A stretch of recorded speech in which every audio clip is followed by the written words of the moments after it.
Ah, on a un auditeur d'abord, vous allez reprendre après lui. Salam alaikum.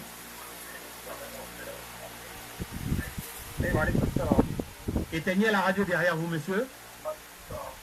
Éteignez la radio derrière vous. Ça peut pas aller. Allô? Vous nous entendez, monsieur? Ouais, vous allez bien? Oui, ça va, alhamdoulilah, et vous? Il est parti, j'espère qu'il va revenir et cette fois-ci éteindre la radio derrière lui avant même de nous parler. Alors, on va revenir là-dessus, hein, parce que d'un moment à un autre, il y a des auditeurs qui peuvent appeler, donc vous allez comprendre cela. Est-ce que vous pensez qu'il y a des comportements qui puissent diminuer le mérite du genre sans pour autant altérer l'essence même du genre?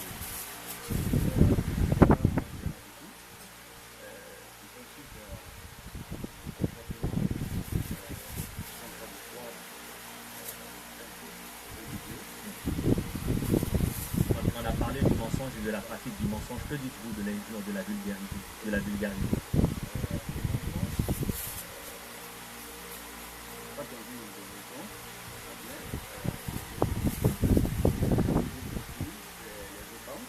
Exactement. Et alors, il y a un comportement verbal sur lequel je pense qu'on doit insister, qui est devenu le quotidien des gens aujourd'hui.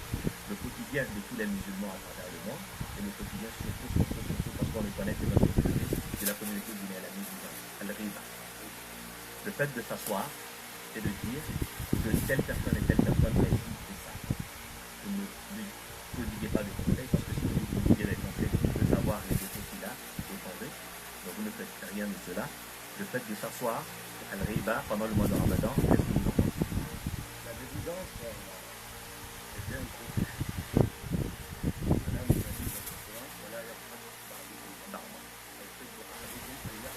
لحم أخيك ميتا فكرهتموه.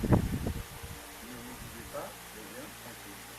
Donc c'est extrêmement grave. Ça diminue de façon considérable la récompense.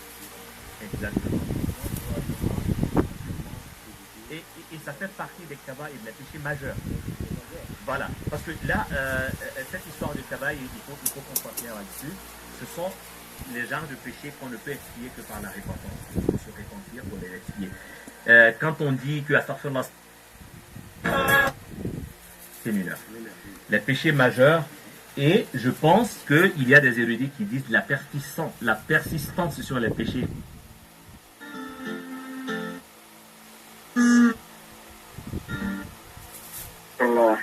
Vous allez bien, monsieur? Oui, ça va très bien. Et vous?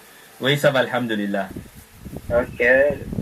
C'est Baldé Mohamed Bailo depuis Cancan. Je vous écoute. D'accord, je salue votre invité. Merci. Vous le connaissez peut-être? D'accord. Il est de Cancan aussi. Ah, il est de Cancan. Oui, il est de Cancan. Il est d'où de Cancan? Cancan-Koura, c'est ça? Oui, c'est ça. Voilà, il est aussi de Cancan-Koura. Je peux donner plus de détails, mais il est un peu timide, donc je me limite là, voilà. D'accord, pas de problème. Oui, J'ai une question. je vous écoute. C'est concernant la prière du vendredi, là. Mhm. Pendant le khutbah, Mhm. à la prière du vendredi, l'imam, arrivé à un certain niveau, Mhm. il s'assoit. Oui, il fait une petite pause.